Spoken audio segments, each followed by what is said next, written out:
tarde, eu sou o professor Esteban, da Universidade Federal do Amazonas, né?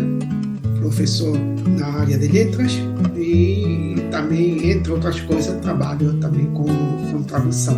Você está vendo aí os slides que estamos projetando, né? Então, oficina de tradução literária, espanhol-português.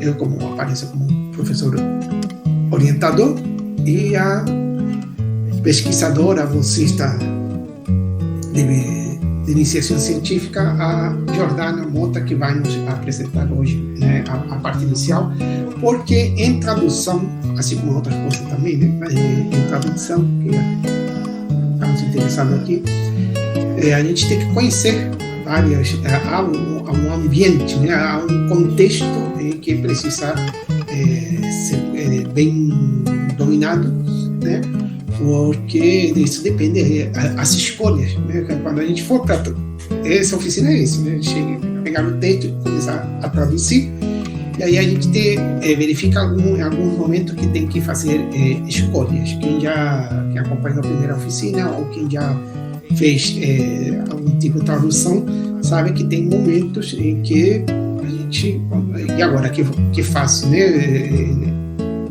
Como faço a tradução de certa passagem, por exemplo, do título, da dedicatória, sabe? E depende da época, né? Porque não é a mesma coisa traduzir um texto do espanhol, né? Do início, quando começa a língua espanhola, do que traduzir depois, século XIX, século XX, né? E agora XXI. Aí com o tempo vai mudando a língua e vai mudando o contexto, e as palavras também, né? E a língua vai mudando, a palavra vai mudando. A palavra muda, né? Que vocês sabem isso dos falsos amigos, por exemplo, em espanhol e português. Muitas vezes são palavras que têm a mesma origem, não é que sejam parecidas, tem sim, de fato, a mesma origem, a vezes. E só que você sabe que a palavra pode ter mais um sentido, né? E às vezes ganha um sentido oposto ao outro, né? E já há algumas, né, palavras em espanhol e português que, claro, tem essa mesma origem e depois chega e aparece em português com um sentido e em espanhol com um sentido oposto. Isso se explica pela evolução da língua, né, e pelo uso, né? Fora da palavra que vai aparecendo também, né? O pronome de tratamento, como a gente viu na primeira oficina, né? Tem vários detalhes. Então, apesar de que vamos trabalhar aqui também, vamos utilizar a mesma autora da primeira oficina, né? E também o texto assim também é um texto agora do século XXI, né? Então, literatura espanhola contemporânea, porém a história se passa no século XVI, né? E então também tem a linguagem, tem característica daquela época que é necessário a gente conhecer, né? Exatamente isso, para na hora das dúvidas, que esse é o grande problema da tradução, são esses momentos de dúvida, né? De escolhas, né? E isso que ainda a tecnologia está melhorando, mas ainda não consegue ser tão eficiente quanto uma tradução de uma pessoa, né? Por conta disso, que há muitos, porém, principalmente em literatura, já é diferente. Se é uma receita médica, só saber os termos médicos, né? E aí não tem muito o que inventar. Mas na literatura você sabe que às vezes fala uma coisa, mas quer dizer o oposto. Trabalha com metáfora, tem vários detalhes. E também isso de ser um texto do século XVI, XVII, XVIII, XIX, XX, XXI, vai mudar. Imagine quando a gente estuda o grego, né? Por isso que a gente vê a poética de Aristóteles, você vê o número de traduções da poética de Aristóteles ao português, por exemplo, né? Nos últimos anos, né? Felizmente, são várias traduções, geralmente de alunos de filosofia. Curioso, porque é um texto mais da área de letra que da área de filosofia, mas o que se anima mais a traduzir são alunos pesquisadores de filosofia. Né? Mas isso é necessário, porque com o tempo vai mudando, né? O texto traduzido vai perdendo validade, vamos dizer assim. Então, esses textos clássicos, por isso que vão aparecendo novas traduções.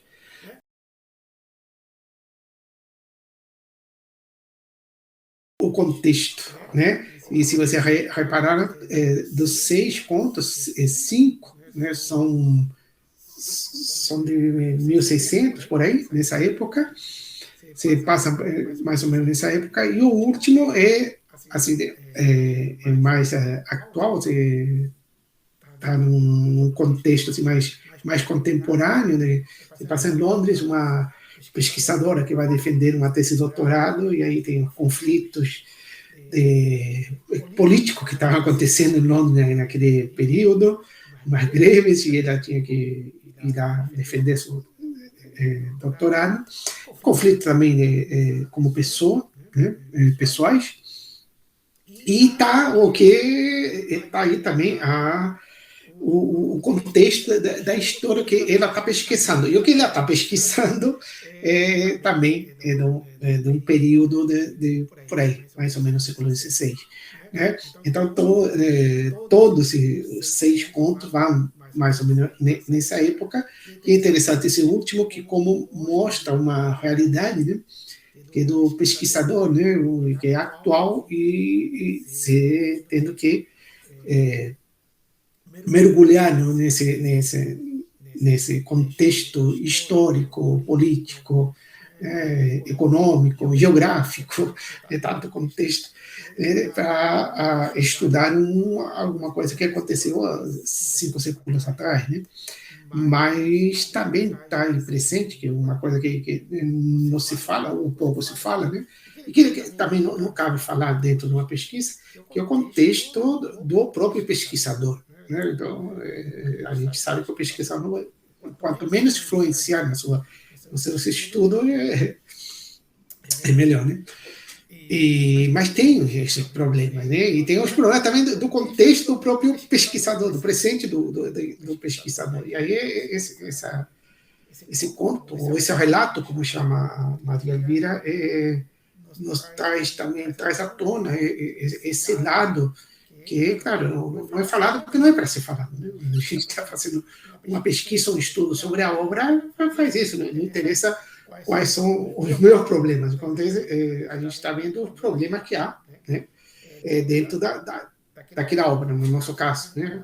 Assim como o pesquisador de outra área também. Você está pesquisando um químico, está pesquisando uma questão que problema químico, não interessa qual é o estado psicológico do pesquisador, se está passando por dramas ou não, a situação econômica, política, não, né? Isso independe, né? Mas é interessante porque a proposta da Maria Elvira é apresentar questões que fazem parte do estudo, e ela como historiadora e como tem livros, né, sobre essa parte histórica, né, ela apresenta, mas esses problemas, só que em termos históricos você precisa ter um documento. Em ficção não, você pode ficcionalizar, pode inventar, tá? Que uma coisa é ficção, outra coisa é mentir, né? Quando você mente, você quer enganar o outro. Aqui não quer enganar o outro. O que ela está propondo é uma história. Todo mundo sabe que é uma ficção, né? Que é inventada. E ela fala essa parte que traduziu a Jordana, né? E que está também no texto que eu mandei. Hoje eu mandei uma hora antes, por aí, mandei para vocês um texto, né, em que está no início do, do conto, o relato, como ela chama, né? E eu coloquei que nós trabalhamos em 3 colunas, né? A primeira coluna, o texto de partida, né? Que é o próprio conto da Maria Elvira. Aí a gente, como o texto faz uma tradução pelo Google. Agora eu verifiquei, depende da conta Google que você tenha, né? Porque né, o Google é gratuito, né? Mas se você paga, tem mais recursos. Então, por exemplo, o tradutor que eu utilizo quando estou com a conta da UFAM, né, é diferente do tradutor que se eu utilizar minha conta particular, né, que é gratuita, né? A do UFAM paga, né? E há diferenças. Mas, independente disso, a gente coloca na segunda coluna essa tradução, que para a gente ter uma ideia, e para ver também onde aparecem os problemas, né, do tradutor. E aí a terceira coluna que a gente vai trabalhar. Aí coloquei só o início, um pouquinho assim, só para você ver. Quem já trabalhou, acompanhou com a nossa primeira oficina, né, em janeiro e fevereiro, sabe que essa terceira coluna que a gente vai trabalhando, e aí a cada semana a gente vai ir trabalhando um pouco mais. O conto, apesar de ser pequeno, né, a gente dá muito mais valor à discussão dos conflitos, né, desse, assim, na hora dessa escolha de tradução. Então, por isso que vamos mais devagar. A intenção, ou a proposta da Jordana é traduzir o conto todo, né? Mas dessa oficina, não. Estamos mais... pois esse conto, a gente pode até traduzir outro conto, que na primeira oficina a gente também parou bem no início, comparado com o tamanho do conto, desse outro conto. A gente traduziu pouco, né? Mas não estamos preocupados em traduzir aqui, né, nessa oficina. Nós estamos preocupados em traduzir o conto todo, em ir traduzindo e mostrando na experiência esses momentos, né, que a gente precisa pensar como é que vai traduzir, né? O Google, sem dúvida, dá um norteamento, mas a gente não tem que... quando faz a tradução da literatura, tem muito mais escolha, muito mais... a gente tem muito mais informação, né, e conhecimento para tomar decisões mais complexas, né? Que a ideia é de a gente criar um texto de chegada, como se fala hoje em dia, né? Que é o texto traduzido, e que a pessoa, quando leia pensando que está lendo Maria Elvira Rocabaré. Na verdade, está lendo uma tradução de um conto, né, da Maria Elvira, mas que tem um tradutor que traduziu, né? Perdão. No final desse texto que enviei para você, não vou projetar aqui, todo mundo tem, depois podem verificar, essa parte que a Jordana traduziu, que faz parte do prólogo do livro, em que a autora fala um pouquinho de cada conto. Ela traduziu a parte que fala desse terceiro conto, né, que a gente vai, a partir da próxima semana, vamos trabalhar aqui na tradução. E eu coloco tanto em espanhol e embaixo, aí não coloquei em coluna, porque só vou ter em espanhol e a tradução. Aí a tradução que eu peguei, eu nem verifiquei se é a mesma que está utilizando a Jordana, né? A Jordana apresentou para a gente a dela, né? Mas essa parte aí também não tem muita dúvida, né? Porque não é literário mesmo, né? E o que é interessante talvez a Jordana possa falar no próximo conto um pouco, né? Que a gente vai traduzir aí, o título, né? O título a gente vai traduzir, como vamos traduzir o título, né? Se usa, né, comercialmente, a ideia é vender, né? Então, se você trabalhar comercialmente, você vai traduzir um título que venda, e não necessariamente que traduza assim, fielmente, por isso que isso de fielmente não, a gente já não considera tanto hoje em dia na tradução, né? Então você pode criar também outra, depende, né, de qual é o título e o que o título significa, né? Então, uma das coisas que a gente já vê de cara nesse conto é que tem um título em latim. E aí, se eu estou fazendo uma tradução do espanhol para o português e o título está em latim, eu faço a tradução ou não do título. O Google não sabe, né? Então manda traduzir, ele traduz. Mas a gente pode deixar em latim. Porque tanto para quem fala espanhol, né, se aparece um título em latim, esse choque que há, eu mesmo para quem fala português, né, vai encontrar um título em latim, é similar. Então, a gente pode deixar o título em latim, né, não traduzir por duas questões. Uma é porque se eu estou traduzindo do espanhol para o português, e latim então não traduzo. A ideia, a proposta é traduzir do espanhol para o português. Tá? Então, se está em outra língua, o que está em outra língua, eu deixo. Né? Eventualmente, você pode, se está trabalhando, né, se é um trabalho comercial, né, que pede para você fazer, você pode deixar e botar em rodapé a tradução, fazer uma nota. Dependendo aí depende das condições que você está trabalhando.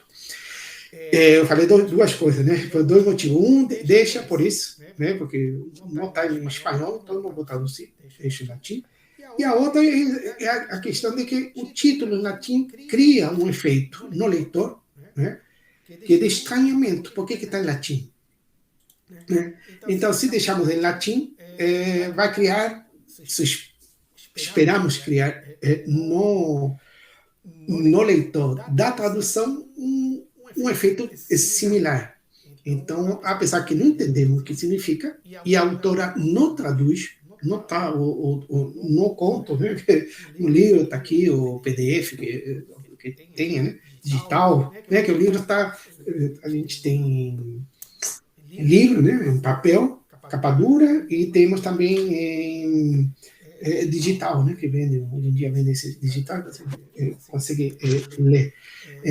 Não aparece a tradução do conto. O conto tem um nome em latim mesmo, e aí que vem uma curiosidade, que é por que tem esse nome em latim, né?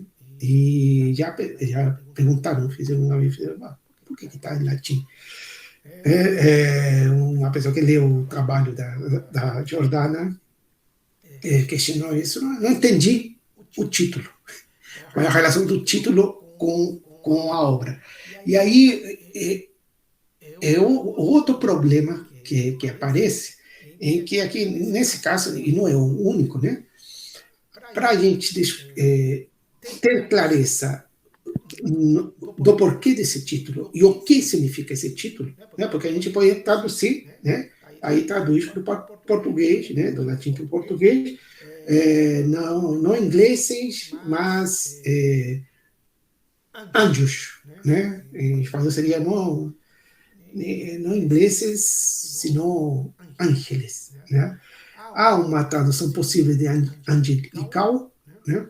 No português, mas isso aí é porque você já conhece o porquê a autora, supostamente porque a autora botou esse título em latim, né? E bom, aí a gente vai ver, tem o título e na linha de baixo, né? Tem para, e aí é a dedicatória, né? Então, ela no Angli set Angeli, né? E bem, para Andrea Camilleri. Andrea é um nome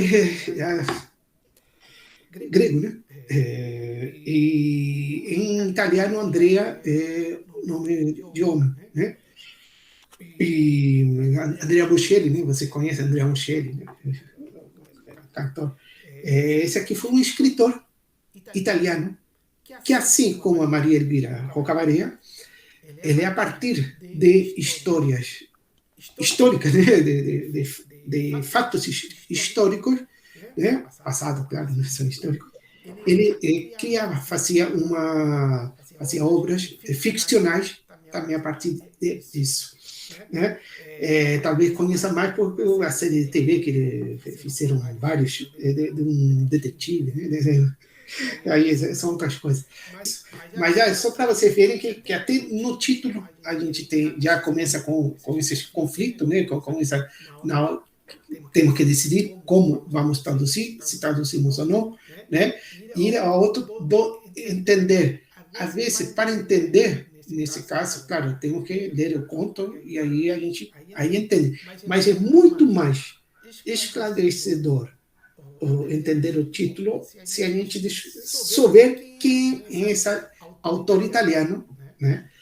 Que morreu quando Maria Elvira publicou esse livro em 2018, ele estava vivo, estava 90 e tantos anos.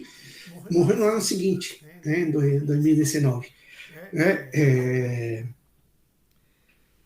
Então, e a gente, bom, aí na próxima aula vou fazer, não, deixei para vocês, né, como mostra, né, como para você ter um material também. Eu fui lá e tem uma obra escrita em 2011 desse autor italiano, em que o nome traduzido é A Seita dos Anjos. A Seita dos Anjos. E aí eu fui no Wikipedia, que aparece mais simples. Meu italiano não é grandes coisas, né? Mas aí dá para entender alguma coisa. Coloquei para vocês em uma coluna e na segunda coluna a tradução do Google, né? Tem alguns detalhes que certamente teria que, se fosse um tradutor de italiano para o português, teria que ver aí. A ideia que eu tive é porque tirei isso do Wikipedia. Em Wikipedia em espanhol não tem nada sobre esse conto, né? Sobre essa obra do italiano. Em português também não, né? Então, o que eu fiz, peguei a descrição, que está, os comentários e algumas citações que aparecem no Wikipedia, e traduzi com o Google, traduzi do italiano para o português. Aí eu traduzi para o espanhol também para ver, traduzi para o inglês, fui fazendo os textos, né? Para ver isso. Então, eu coloco para vocês o que fala do conto e o que fala do livro, do italiano e a tradução em português. Então, se você não conhecem italiano, não conhecem tanto quanto eu, que não é suficiente, né? Pois essa tradução que já, sim, dá uma ideia de que se trata, né? E o que significa esses anjos, né? Na verdade, está sendo irônico, né? Então, Maria Elvira estaria dedicando esse conto ao autor italiano, porque ele também trabalha, como ela trabalha a partir de uma história real, né? Uma história que aconteceu, ele cria uma ficção, tá? Que é o que a Maria Elvira faz, né? A partir de quando existiu Shakespeare, supostamente, é muito provável que tenha ido a Verona, né? Que lá tenha conhecido, porque tem no conto ele conhece uma pessoa, uma mulher que chama Julieta, né? Na vida real, assim, se vê que a ficção também faz parte da vida real, né? Mas na história, né? A gente sabe, na literatura, incluso está traduzido ao português um Romeu e Julieta anterior ao de William Shakespeare, né, que é italiano, né? E a história não é exatamente igual, mas é Romeu e Julieta. E é uma história de amor, de desencontro, assim, mas sem dúvida o texto em inglês, a criação, né, do inglês é sensacional, né? Mas tem esse outro texto. Então, ou o autor conheceu a obra ou foi lá e conheceu lá mesmo a obra. Então, a partir de fatos ou probabilidades, a autora cria, inventa, ficcionaliza, assim como este autor italiano também faz. Então, está dedicando esse conto, ou esse relato, como ela chama, para esse autor italiano, porque ela também faz, assim como ele trabalha dessa maneira. E o outro é o título, tá? Esse título, porque a esse fato que aconteceu, e aí você vai ler o que aconteceu e como não é de agora, né? Porque isso aqui é sobre a história do século atrás, início do século XX, né? Em que é denunciado uma coisa, né? E no final, quem acaba sendo perseguido, excluído, e inclusive teve que sair, esse repórter italiano que teve que sair não só da Sicília, teve que ir embora, veio para a Europa, da Europa para a América, porque ele denunciou. Enfim, está lá o texto, deixei para vocês como exemplo, deixei também como exemplo de tradução do italiano e como aí um texto da Wikipedia, que tem uma linguagem mais simples, né, porque para chegar a maior número de pessoas, né, também é bem mais tranquilo uma tradução. O Google Tradutor traduz, tá? É bem coerente. Tem alguns detalhes, sim, né, mas é bem coerente. Se você for testar traduzir esse texto da Maria Elvira, que é um texto apesar de ser contemporâneo, né, supostamente escrito de uma maneira de escrever do século XVII, né? Aí tem mais problemas o Google Tradutor, tá bom?